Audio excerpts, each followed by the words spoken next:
नमस्कार दोस्तों, जय हिंद। कैसे हैं आप? आई होप आप जहां भी होंगे बहुत अच्छे होंगे और स्वस्थ होंगे। आज मैं आप सबके बीच एक रनिंग टॉपिक, ऑपरेशन गंगा। क्या है ऑपरेशन गंगा? इसको कौन चला रहा है? कौन कौन से देश में चलाया जा रहा है? कौन कौन से मिनिस्टर्स ऑपरेशन गंगा के थ्रू अभी हैं विदेश में? इसका बैकग्राउंड क्या है? इसका उद्देश्य क्या है?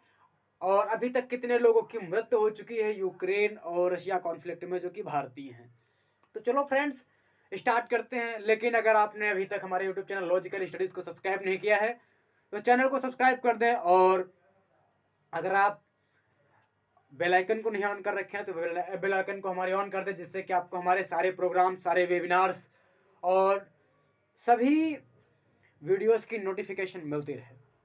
तो चलिए अपना वीडियो स्टार्ट करते हैं। ऑपरेशन गंगा क्या है? ऑपरेशन गंगा 26 फरवरी 2022 को यूक्रेन और रशिया में, रशिया के वार के बीच में यूक्रेन के कीव, खार्किव या फिर सूमी, बहुत सारी जगहों पर फंसे भारतीयों को वहां से सुरक्षित निकालने का ऑपरेशन है। इस ऑपरेशन गंगा के अंतर्गत अभी तक अप्रॉक्सीमेट 15,920 लोगों को बचाया जा चुका है। ये आंकड़ा हिंदुस्तान न्यूज़पेपर का है। और इसमें हमारे 4 मिनिस्टर्स अभी काम कर रहे हैं। उन मिनिस्टर्स की अगर बात करें तो हमारे पहले मिनिस्टर हैं ज्योतिरादित्य सिंधिया जी।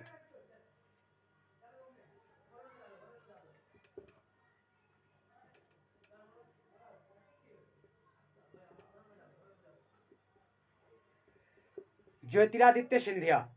अगर हमारे दूसरे मिनिस्टर्स की बात करें तो हैं हरदीप सिंह पुरी जी।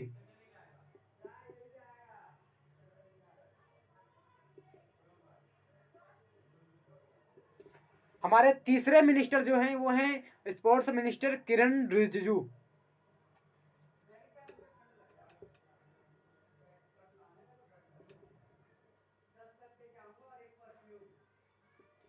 और हमारे जो अंतिम मिनिस्टर हैं वो हमारी भारतीय सेना के पूर्व अध्यक्ष, इंडियन आर्मी के पूर्व चीफ और बेहद लोकप्रिय नेता। अब नेता भी लोकप्रिय हैं, और उस टाइम पे जब वो जनरल थे तो भी बेहद चर्चा में रहते थे। उनके तेवर बहुत ही स्पष्ट हुआ करते थे। और वो हमारे जो कि सीडीएस थे पहले, जनरल विपिन रावत से पहले भारतीय सेना के प्रमुख हुआ करते थे, और वर्तमान समय में भारतीय जनता पार्टी से सांसद भी हैं। उनका नाम है जनरल वीके सिंह। तो हमारे 4 मिनिस्टर्स ज्योतिरादित्य सिंधिया जी, हरदीप सिंह पुरी जी, किरण रिजिजू जी और जनरल वीके सिंह जी, ये 4 लोग अभी कौन कौन से देश में, अगर उन देशों का नाम लिया जाए तो रोमानिया, हंगरी, पोलैंड, मालडोवा और स्लोवाकिया, इन इतनी जगहों पर पहुंचे भारतीयों को सुरक्षित निकालने के लिए ये लोग काम कर रहे हैं। और ऑपरेशन गंगा बेसिकली हमारे आर्मड फोर्सेस और हमारे मिनिस्ट्री ऑफ एक्सटर्नल अफेयर्स, विदेश मंत्रालय के द्वारा चलाया जा रहा है। सो इसमें कौन कौन सी एयरलाइंस भाग ले रही हैं? अगर उन एयरलाइंस की बात की जाए तो उसमें विदेश मंत्रालय आईएएफ के बाद air India, IndiGo, SpiceJet और express, air India express and other neighbouring embassies, जो अदर कंट्री हैं लाइक स्लोवाकिया, मालडोवा और रोमानिया, हंगरी, पोलैंड, इन और जितने भी लगभग रशिया और यूक्रेन के आसपास के कंट्रीज हैं, उन सभी कंट्रीज की एम्बेसीज जो हैं वो इस प्रोग्राम में हमारा ये ऑपरेशन चल रहा है उस ऑपरेशन के अंतर्गत हमारी मदद कर रहे हैं। लगभग पूरे यूक्रेन में फंसे भारतीयों को बचा लिया गया है, लेकिन अभी एक जगह है जहां पे लगभग 800 से 1000 की संख्या में भारतीय छात्र हैं। उस जगह का नाम है सुमी। तो सुमी में फंसे भारतीयों को निकालने की एक चुनौती है अभी भी ऑपरेशन गंगा के लिए, और फिर भी ऑपरेशन गंगा मुझे उम्मीद है सफल होगा। आखिर सफल हो भी ना तो कैसे?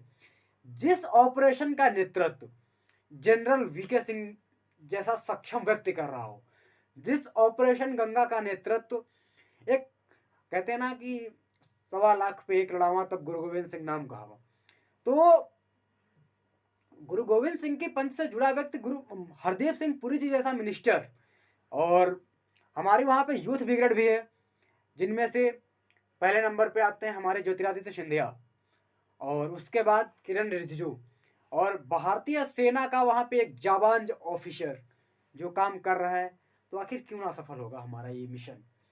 और ज्योतिरादित्य सिंधिया ने वहाँ पे जाके आसपास के देशों के जो प्राइम मिनिस्टर्स हैं उनसे भी बात की हुई है, जो कि हमारे इस इवैक्यूएशन में काफ़ी मदद कर रहे हैं। और अगर कुछ इस पे लगभग ऑपरेशन गंगा को हमने पूरा डिफाइन कर दिया, फिर भी ऑपरेशन गंगा के बारे में अगर एक दो बातें और अगर की जाए तो ऑपरेशन गंगा लगभग अगले 2 से 3 दिन में समाप्त हो जाएगा और बिल्कुल सफलतापूर्वक समाप्त होगा। मुझे उम्मीद है 2 से 3 दिनों में ऑपरेशन गंगा, जो कि भारतीय विदेश मंत्रालय और इंडियन आर्मड फोर्सेस के द्वारा चलाया जा रहा है, वो खत्म हो जाएगा और सफलतापूर्वक उस ऑपरेशन का अंत होगा। और रशिया और यूक्रेन युद्ध को लेके कुछ अपडेट्स भी हैं। वो अपडेट्स ये हैं कि नाटो की मीटिंग हुई है, और नाटो की मीटिंग में अमेरिका ने, जो करीबी देश है यूक्रेन का पोलैंड, उससे बोला है कि आप चाहो तो यूएसएसआर के समय के, यूएसएसआर एरा के, मतलब 1991 के पहले के जितने जो भी एयरक्राफ्ट हैं, वार एयरक्राफ्ट हैं, उन सभी को आप भेज सकते हो यूक्रेन में। लेकिन नाटो अपना एयरक्राफ्ट नहीं भेजेगा। नाटो अपने एयरक्राफ्ट पोलैंड की सुरक्षा के लिए भेज सकता है, लेकिन यूक्रेन की रक्षा के लिए नहीं भेजेगा। लेकिन नाटो का ये भी फैसला बहुत अहम होने वाला है, क्योंकि अभी तक नाटो कह रहा था कि कोई भी नाटो कंट्री भाग नहीं लेगा इस वार में, लेकिन अब उसने पोलैंड से कह दिया है कि भाई साहब आप चाहो तो जा सकते हो, आप चाहो तो रशियन से भिड़ सकते हो, लेकिन आप ये ध्यान रखना कि आपकी सहायता के लिए हम नहीं रहेंगे। अगर आप पे हमला कर देता है रशिया, तो हम हम पोलैंड के अंदर आपकी मदद के लिए हैं, लेकिन हम पोलैंड के बाहर यूक्रेन में आप चाहे जितना भी कूटे जाओ, वहां पे आपकी मदद के लिए हम नहीं आएंगे। नाटो ने बिल्कुल मना कर दिया है यूक्रेन को नो फ्लाई जोन घोषित करने से। उसका कहना है कि यूक्रेन जैसी स्थिति में है वैसी स्थिति में ही रहे। अमेरिका के सांसदों सीनेट के साथ हुई बैठक में व्लादिमीर जेलेंस्की, जो कि यूक्रेन के राष्ट्रपति हैं, उन्होंने कहा है कि हो सकता है आप मुझे आखिरी बार जीवित देख रहे हो। ये इनका बहुत बड़ा स्टेटमेंट है, क्योंकि अमेरिका ने बिल्कुल मदद करने से मना कर दिया है। उसने कह दिया है कि वो बिल्कुल भी सैनिक या फिर कोई अन्य सहायता नहीं करने वाला, वो बस लॉजिस्टिक हेल्प कर देगा यूक्रेन की। और रशिया के राष्ट्रपति व्लादिमीर पुतिन ने कहा जितनी जल्दी यूक्रेन रशिया की शर्तें मान लेगा उतनी जल्दी ही वार का खात्मा हो जाएगा। रशिया का कोई इंटेंशन नहीं है कि वो यूक्रेन पर कब्जा करे, उसका बस इंटेंशन इतना है कि वो यूक्रेन को निःशस्त्र कर दे। यूक्रेन को ना तो यूरोपीय यूनियन में शामिल कराने के लिए वो सहमत है, और ना ही वो इस बात के लिए सहमत है कि वो नाटो का सदस्य बने।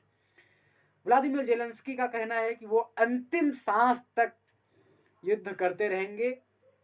मिस्टर जेलेंस्की ने यह भी कहा है कि जब तक वो जीवित हैं तब तक यूक्रेन हार नहीं मानेगा। लेकिन देखते हैं कब तक यूक्रेन अपने आप को सक्षम बनाए रखता है लड़ने के लिए। वैसे अगर यूक्रेन की सामर्थ्य की बात करें, आप सबके अंदर एक घूम रहा होगा कि यार आखिर कैसे यूक्रेन अभी तक लड़ रहा है, रशिया की आर्मी का कैसे सामना कर रहा है।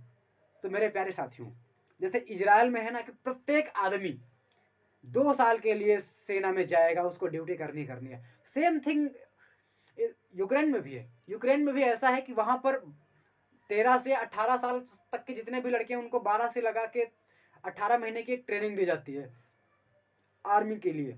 वो सभी आर्मड फोर्सेस के लिए ट्रेंड है। यूक्रेन के पास आप बिलीव नहीं करेंगे लगभग 25 लाख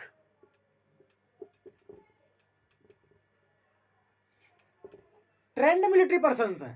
25 लाख उसके पास बैकअप पूरा का पूरा। ऐसे ही वो नहीं बच्चों को और यंगस्टर्स को थमा रहा है AK-47 की, जाओ आप भी हमला करो, आप भी मारो। ऐसा कुछ नहीं है, उसने ट्रेंड कर रखा है उनको पहले से ही। भारत में जैसे बैकअप के लिए हमारे पास पुलिस है, आर्मी के बैकअप के लिए CRPF है और अगर CISF है, और उसके बाद लास्ट में हमारे पास बैकअप के लिए NCC होता है। यूक्रेन में बैकअप के लिए NCC नहीं है। उसने ट्रेंड किया हुआ, लोगों को ट्रेंड किया, ड्यूटी कराई महीने 2-4 महीने के लिए। उसके बाद उसने कहा है कि ठीक है अब आप घर पे रहें, अगर हमें जरूरत पड़ी तो आप लड़िए आके।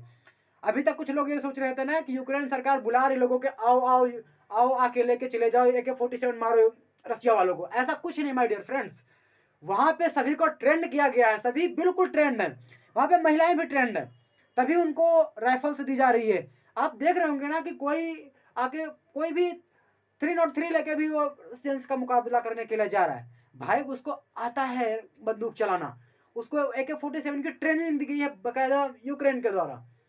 तो इस वीडियो में बस इतना ही, अगले वीडियो में हम कोशिश करेंगे कि आप सबके लिए कुछ और ज़्यादा, कुछ और इंटरेस्टिंग लेके आएँ। और अभी हम विदा लेते हैं। और हाँ, कल हमारा प्रोग्राम है अंतर्राष्ट्रीय महिला दिवस पर, उसमें हमारे मुख्य अतिथि होंगे डॉक्टर मेधा मैम, वरिष्ठ प्रोफेसर, दिल्ली विश्वविद्यालय हिंदी विभाग। तो आप लोग ज़्यादा से ज़्यादा संख्या में हमारे प्रोग्राम में आएँ और हमारे प्रोग्राम को सफल बनाएं। और अगर आपको हमारा वीडियो अच्छा लगे तो आप इसको शेयर करना तो बिल्कुल मत भूलिए, जिससे कि हम भी मोटिवेट होते रहें और आप सबके लिए कुछ और कुछ नया, कुछ बेहतरीन लाके ऐसे ही आते रहें। Thank you so much. जय हिंद।